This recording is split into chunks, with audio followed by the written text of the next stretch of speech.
I think many people would describe Breath of the Wild and Tears of the Kingdom as peaceful and cozy games. Not cozy in the way that Animal Crossing is, but as something serene and mellow, which is quite odd considering that both games were marketed as grand epic adventures with a sweeping symphonic orchestra as a background track that gave off the sense that this would be the most epic and climactic game of all time. While these are two of the best trailers of all time, because they both did their job of boosting my excitement level to stratospheric heights, I wouldn't call either of them an accurate depiction of the majority of the game. Then again, is there any trailer I could say that about? While both of these games have heart attack inducing moments of hype, these really are two of the most mellow games I've ever played, where they soothe me rather than invigorate me to conquer my enemies and liberate my homeland. So what is it that makes these games that sell themselves as epic struggles against the primordial forces of light and darkness so relaxing to play, and am I weird for thinking of them in this way? The most apparent culprit is the presentation. The soft paleted cel-shaded art style is a transformative way of presenting your game. The ethereal and warm glow that every inch of the screen gives off is sure to lull players into a calm trance, as everything from the glistening water to the deep green of the trees is designed to be a comforting sight. Even the physical manifestations of evil, malice and gloom, have a bright pink glow to them, with even the darkness of this world having a warm colour palette. It shows that the games are beholden to their soothing tone, but I wonder if it would have been more effective to have these substances be a more perverse colour. What makes the forms of Ganon so vile in Breath of the Wild is how unnatural they look. They're like a disgusting amalgam of twisted body parts, like some kind of Cronenbergian atrocity that looks so alien to the world, and you can tell that this is an evil creature whose very presence is a blight on the land, and it makes them hateable just by their design.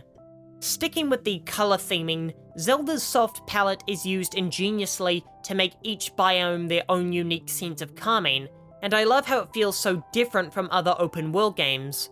Where Skyrim makes its mountains feel inhospitable and deadly, with howling blizzards and vicious beasts, Zelda's feel mysterious and quiet, like somewhere you'd go to escape the bustle of civilization.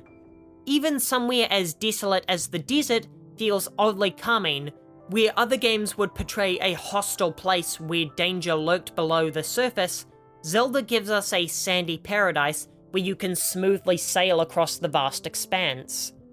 Another reason may be the music of the games, or lack thereof. Now, a disclaimer here, I never talk about music because I don't understand and I can't explain to you why I do or don't like a piece like I can with games and stories. But even I can tell that this epic orchestra in the trailers stands in stark comparison to the largely silence of the game itself.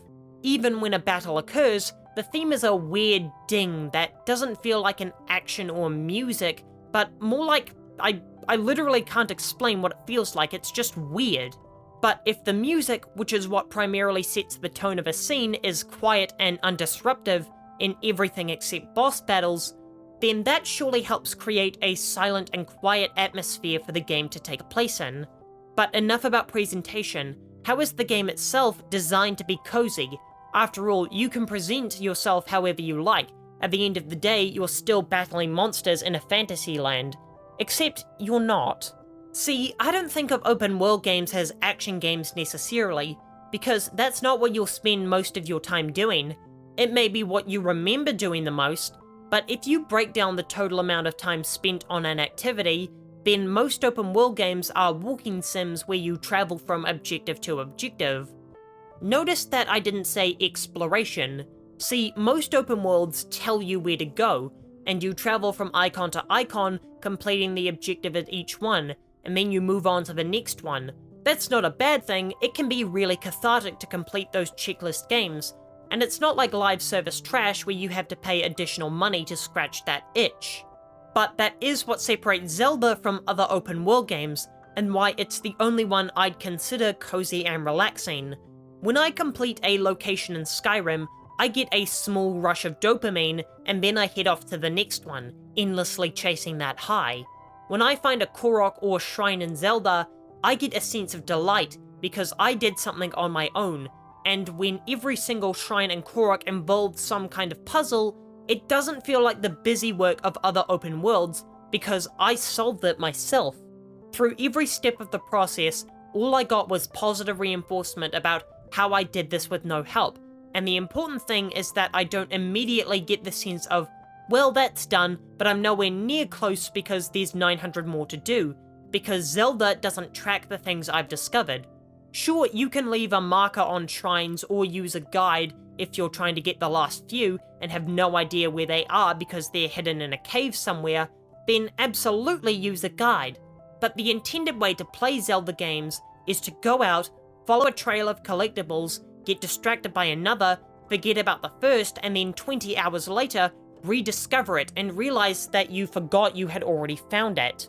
And it's that constant loop of discovery that makes Zelda magical and serene, because the high of finding something is different to the high of doing something, and one of them is more valuable because discovery is something you had to do on your own. I'll be back in 2 days. In the meantime, here's a video about the greatest mini-bosses in open-world Zelda games.